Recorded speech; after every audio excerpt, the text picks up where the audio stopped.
Hi guys, we are going to do the lab for cellular respiration.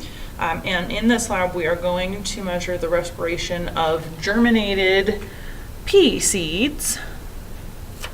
See if I can get a close up. There they are, look, they're cute little plants. They're so adorable. We are going to see how much cellular respiration they go through. And we're going to see how much respiration they do at two different temperatures. And so we're going to put them in cold water bath, and then we're also going to put them in a room temperature water bath, and we're going to see what happens when we do cold versus room temperature. In order to make one of the water baths cold, I actually have freezer packs, okay, and I put them all in the freezer. We are not going to take the water baths down between class sessions, mostly because it's just not necessary.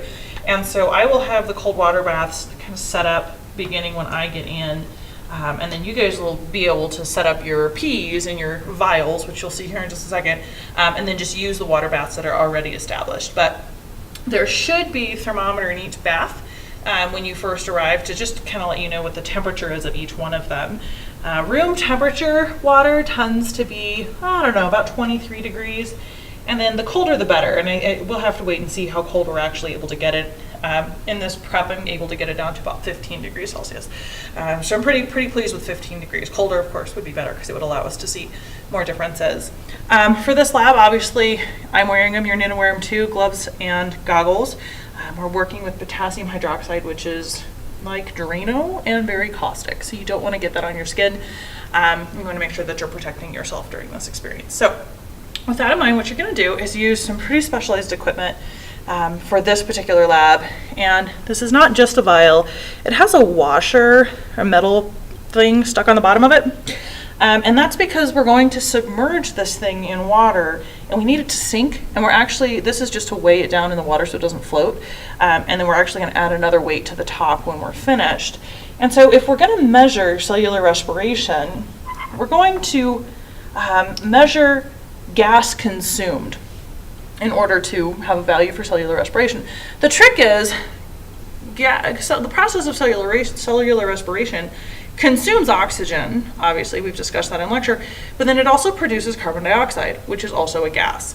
And so in the process of figuring out how much cellular respiration is happening, if we're going to use oxygen consumption as our indicator of cellular respiration, we have to do something to not allow the production of carbon dioxide gas to counteract the removal of the oxygen from the system.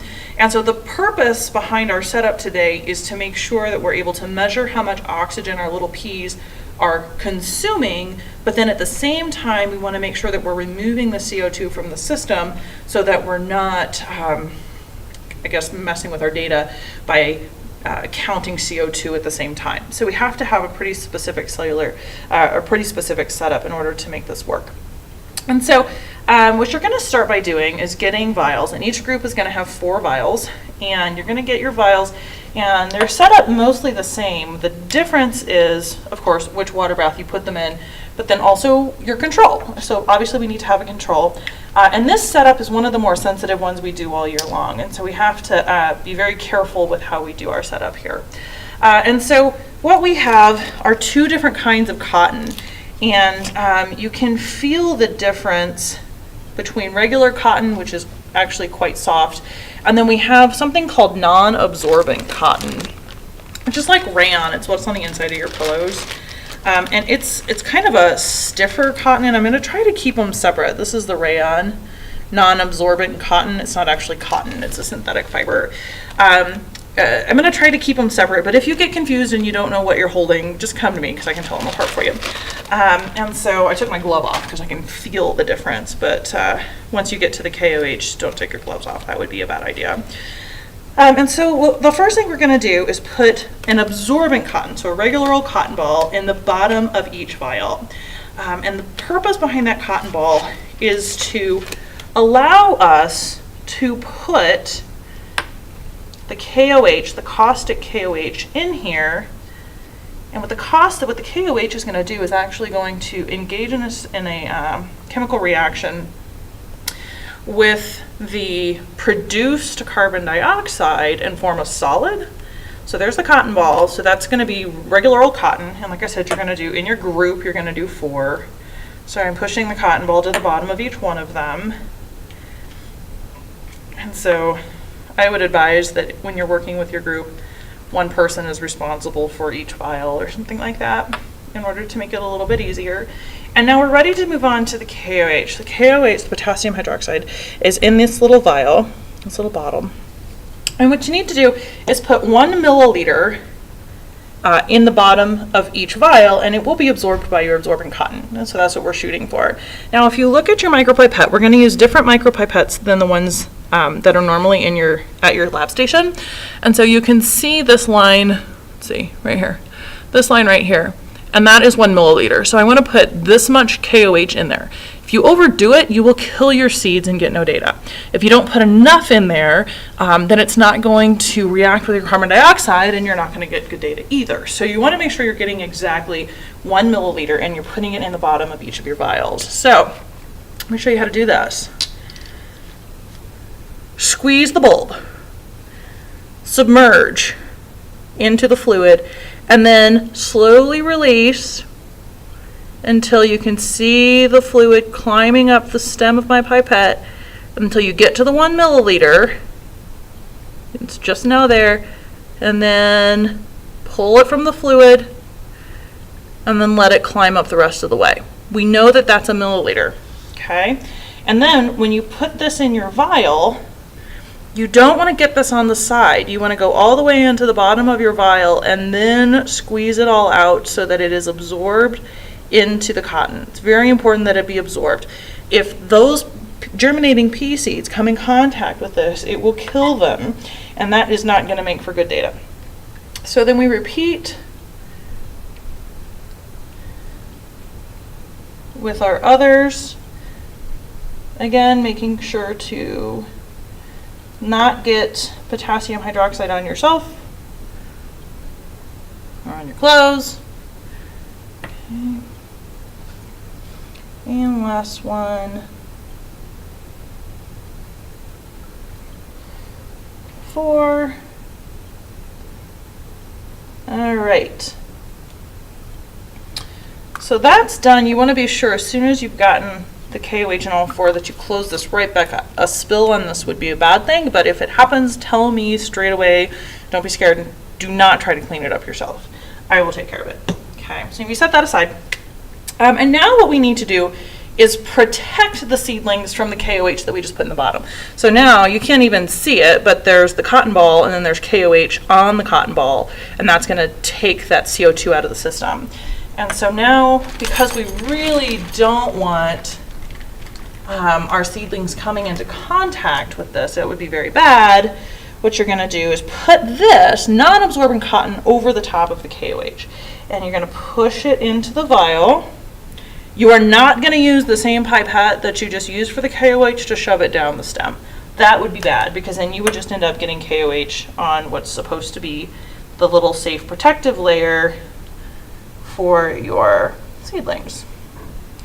So we put our stuff over the top. You can use whatever you want to push them down into the vials. I'm using the end of a pipette. You can use a pencil, a pen. It doesn't matter at all, as long as you get it down there. Okay, so that we have some kind of a protective barrier between that really nasty chemical and the living things that you're putting in there next. Okay, protection, awesome. And like this. Okay, so it doesn't look real special, but it's what we need it to look like. So next, we are ready to put in our organisms. Now, for our control, we're going to take something that we know does not go through respiration, and that's going to be blue plastic beads. It's not a living thing. That's going to be our control. We're going to put a control in both the room temperature and in the cold bath. So what I'm going to do is take 10 blue beads right up on the top for one control, 10 blue beads right up on the top for the other control. Good to go. Now, before I started the video, I found the mass, there it is, of 10 germinated pea seeds, and I did that twice. One of them had a mass of 3.9, one of them had a mass of 3.7. you need to keep track of this because we're going to have to figure out how much respiration occurred per gram. That's what we're going to try to do in order to compare the cold versus the room temperature. We're going to need to account for differences in mass between the two trials. But so you want to make sure that you found the mass. I have a balance out in class. And then you're just going to put the seeds in the vial. Takes a little shaking because they're trying to grow. Oh, man down. All right, and he goes. There they are. Okay, same thing over here. And as long as you put down that non-absorbent cotton, okay, there we are. That's what we got. Okay, now remember, these are plants, right? They're pea seeds, but they're not undergoing photosynthesis at this point, or at least not very much of it. Right now what they're trying to do is grow roots. That's what you see. You see root shoots coming off of there. They're like, hey, put me in dirt. I'm ready to become a pea plant. But instead we're going to see how much they respire. So we've got all 4 of our vials now prepped. There they are, ready to go. And now we need to seal them up. And so you want to be very careful with this next part because we're going to use a pipette. And this is glass, and so if you're not gentle, it will break in your hand. And so you want to be very gentle with how you do this. And so we're using stoppers with holes in them.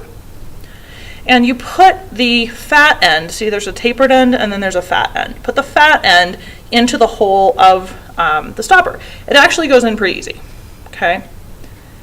Okay, it looks like this. Okay, and you're gonna do that and then just put the stopper over the top, okay, to create a seal. Looks like this. And you're gonna do that for each of them. 2. Okay.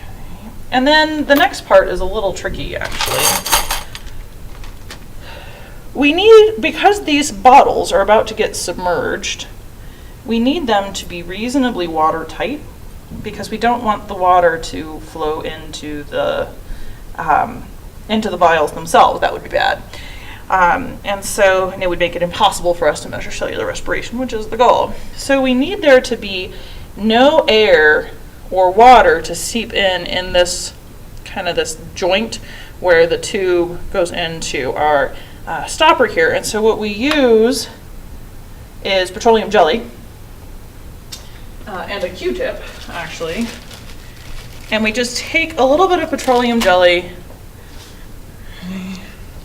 the stuff, okay, and we just wipe it around the top. Let me show you what that looks like.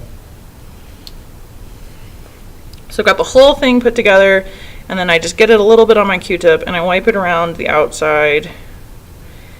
Like I said, the goal is just to keep water from getting in there, and the petroleum jelly is really the perfect thing to do for that. And so we repeat that procedure for all 4. And then we're ready to submerge our vials in the water. Okay, but the trick is they're still not heavy enough to sink. And so we have to add another weight. And so once we do this, we're going to add a washer. The last one here. So the next part looks pretty silly. There we go. Nice and sealed up.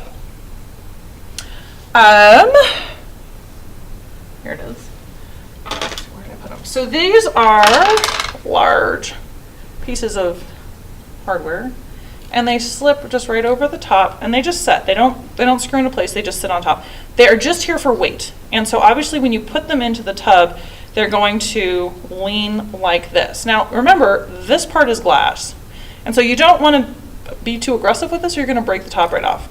And so once you've gotten this far, you are ready then to put one control and one experimental vial into the room temperature bath, and then the same thing in the cold bath. Now keep track of the mass, right? So it's easy to lose track. So I had a 3.7 and that's this one, and then I had a 3.9 and that was the other one. Don't lose track of your masses because you cannot go back and find them later.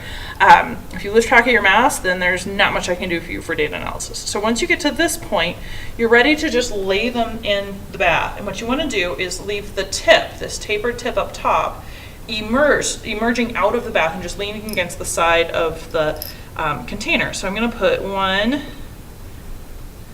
you go, and two. And I'm only going to have 4 baths set up. So 4 cold baths and 4 room temperature baths. So every team doesn't need their own bath. It's not like you need your own cold water bath. So you'll be sharing with another team. Let's do this one. And the next thing you have to do is wait. Because like I said a minute ago, this is a very, very sensitive procedure. And so once you get to this step, you need to wait for 20 minutes in order to allow everything to just calibrate. Every time you touch the water, every time you, touch the tray, every time a weather system passes, it changes the data, and it changes how, because of gas laws that you learned about in chemistry, it changes what this would look like as far as your data collection is concerned. And so what you want to do is put them in here and then don't touch it. Okay, so we let them sit for 20 minutes. I'm going to take my gloves off, and I'm going to show you with my computer how I have these set up in here, and then pause it, and then in 20 minutes we'll come back and I'll show you what to do next. So I'm just going to pull my computer over here. I apologize for what is going to be a rocky ride for the viewers. There you can see my 4 different vials. Okay, one of them in the room temperature bath, and then one of them in the cold water bath. Okay, and like I said, they're going to sit here. So I'm going to pause the video, and we'll be back in a little bit, and I'll tell you what to do next. Okay, so now we've been waiting for 20 minutes, and they have been allowed to equilibrate over here, and we're ready to add dye. And when I say dye, it just means food coloring. Now, even though it's food coloring, it will stain your clothes, so be nice to it, and don't, get it on yourself or your friends. And so what we're going to do is add a drop of dye to the tip of each of our pipettes. I'm only going to show you in one tray, but obviously do it to both. And like I said before, you are going to be sharing a tray with your neighboring group, and so you're going to need to stay on pretty much the same time scale. And so if somebody has to wait 25 minutes in order for the first group to have waited 20 minutes, that's fine.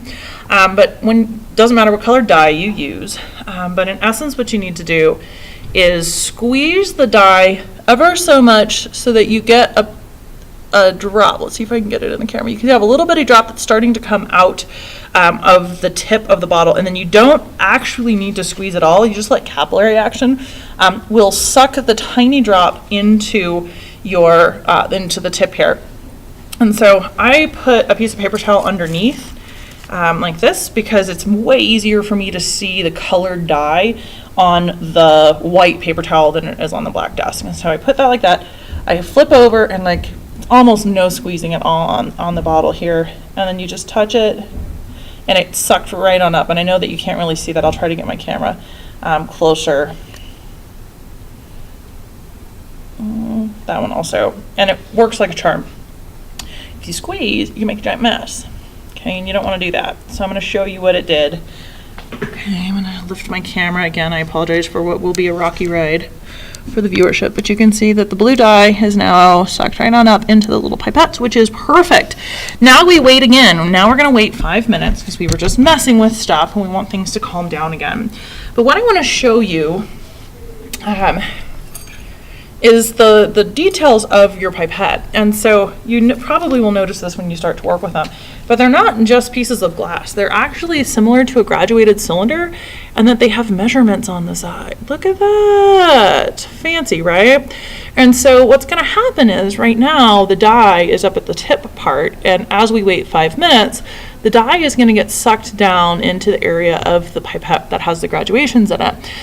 And this is good, because what's happening in the vial is that, obviously you put seeds in there, but you have your KOH, and then you have on the absorbent cotton, and then you have the non-absorbent cotton to protect your seeds, and they're right on top. So the seeds are going to undergo cellular respiration. They're going to absorb or take oxygen out of the environment. And in doing so, going through cellular respiration, they're also going to produce CO2. But remember, we put the KOH in there on that very bottom layer because the KOH is going to react with the CO2 that's produced, making it into a solid and taking it out of the system, or removing that gas from the system. So what we're ending up seeing is, as oxygen is being consumed, it is being pulled down this tube. Okay, and so as it's being pulled down the tube, we are able to see how the dye moves. Okay, and that movement of the dye indicates the volume of consumed oxygen, which is pretty cool. If we didn't have the KOH in the system, the produced CO2 would actually push the dye back up. So by putting the KOH in the system, it's removing that CO2 gas so that we're able to measure just the oxygen. So that's what this thing is for. And so once we start collecting data, and you're going to collect data for 30 minutes, once you start that process of collecting data, you're actually going to see where is the dye in here, and that's going to tell you how much oxygen has been consumed by those seedlings. And then you can divide that by mass in order to find out oxygen consumed per gram, and we're going to do something with temperature. We're going to learn how temperature is going to be impacting our cellular respiration, but you might be pretty shocked at how quickly this actually happens.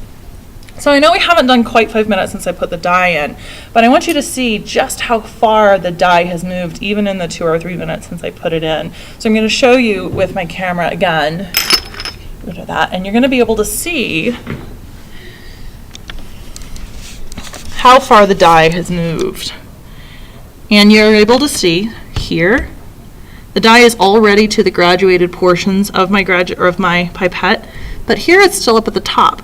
Guess what, guys? That's really good news because this one's my control. So I told you at the beginning that this system is very sensitive to changes in things like weather and bumping the tray and whatnot. As long as this dot of dye stays right up here at the tip, you don't have to do any adjustments to your data. That's great news. However, if this starts to move, it doesn't mean that you did anything terribly wrong. I mean, maybe it means that you bumped it, or maybe it means a cloud passed. I mean, honestly, it could be anything. But if that moves, then you have to start taking into account error. And it's not a big deal, but it just means, well, if the control moved, I don't know, and claimed that it consumed 2 lines worth of oxygen, you have to subtract that off of the same amount of movement in the one with your germinated peas. So the data analysis for this is a little bit trickier because that control is doing more than just nothing. Up until this point, we use controls to say no reaction happened when I didn't have the enzyme, or nothing happened when I put the pink agar in water instead of in vinegar. But in this case, we're going to use our control to make sure that our data is valid and adjust our data if we need to, and that's a pretty big deal. So that's it. Thanks for watching my video. I think I've slated a full class period for this lab just to be sure that we have enough time. But it's a good lab, and so hopefully we get some solid data out of it. So thanks for watching. I'll see you in class. Bye.